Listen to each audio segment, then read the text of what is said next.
Hey guys, this is AgentMindStorm and welcome back to Cubes and Contemplations. Today, we're talking about perfectionism. We'll talk about a tiny bit of the good things, but I'm mostly focusing on the problems with perfectionism and also my personal struggles with perfectionism because I struggle with wanting things to be perfect all the time. It's a huge problem for me. It's why the resource pack tutorials take months to make because I want them to cover everything and be perfect and have a million edits and a million lines, and they really don't need to be. I could do just as well making a 20-minute straight recording with some fluff in there, but instead I try to perfect it just because I feel like it should be perfect.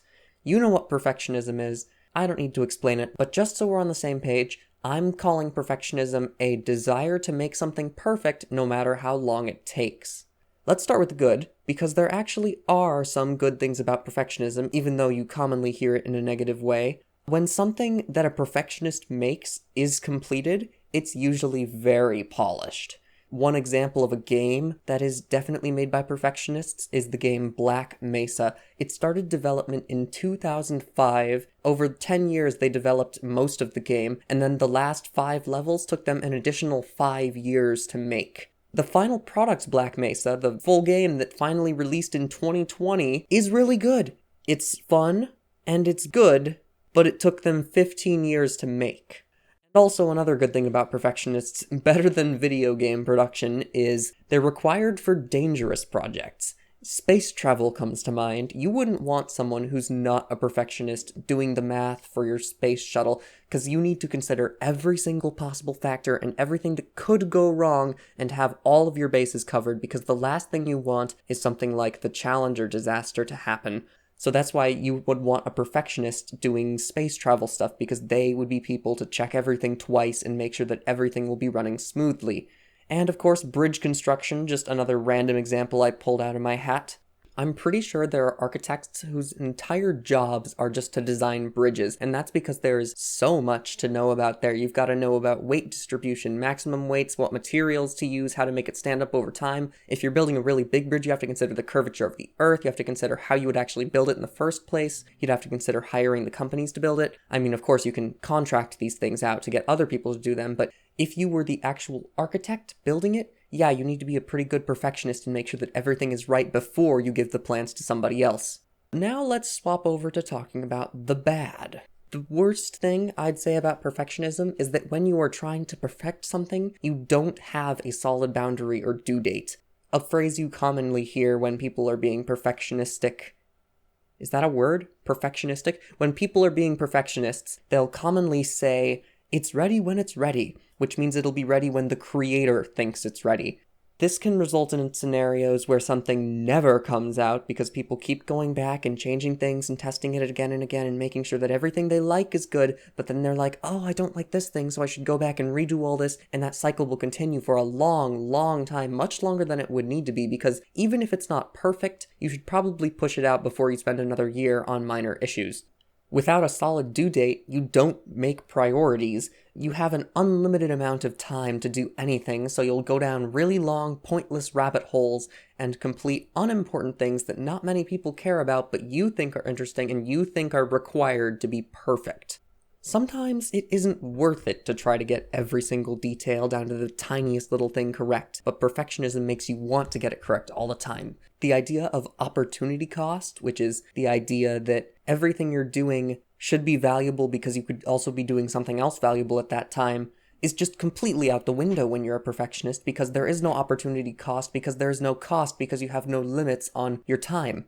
The biggest negative effect of perfectionism long-term is that you cannot sustain it. If you're trying to work on a big project that you have to constantly update and release and keep working on, like, say, I don't know where this example comes from, but say Java aspects. You have to keep adding new things and keeping it up to date and constantly taking in things that other people send you and adding everything and making sure it all works together.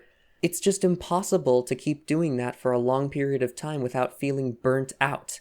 You cannot keep up perfection at a continuous rate.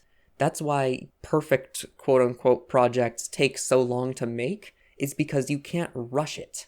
And that's not to say that rushing things is bad. Rushing things is often required, And that's exactly the issue with trying to do something perfectly, because if you're striving for perfection, you will never be able to just take yourself out of the situation, look at the big picture and say, this is not important enough to be consuming this much of my time. I need to be working on something else that is much more important, so I can get this thing done and not spend the rest of my life on it.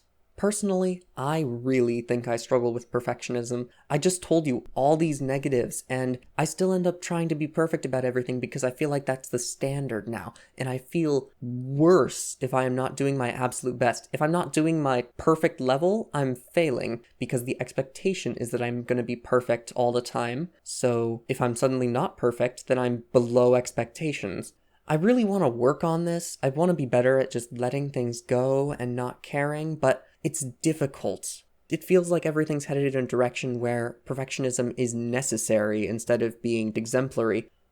It could just be that that's in my head, but especially with YouTube, I mean, you have to stay on a consistent schedule every single week or else YouTube throws your channel into oblivion. Have you heard how every single YouTuber talks about the algorithm now? Because it consumes your mind, because if you're not perfect about appeasing every last little thing, your videos will perform worse than expected. You won't be able to get enough money to pay the people who you pay to edit your videos, which is a ridiculous concept when you take yourself out of it, because the YouTube situation demands perfection at such a high level that you can't even do everything as one person. People have entire teams dedicated to it, and it still is challenging, and they still have to try to appeal to a whole variety of random algorithmic things by being perfect.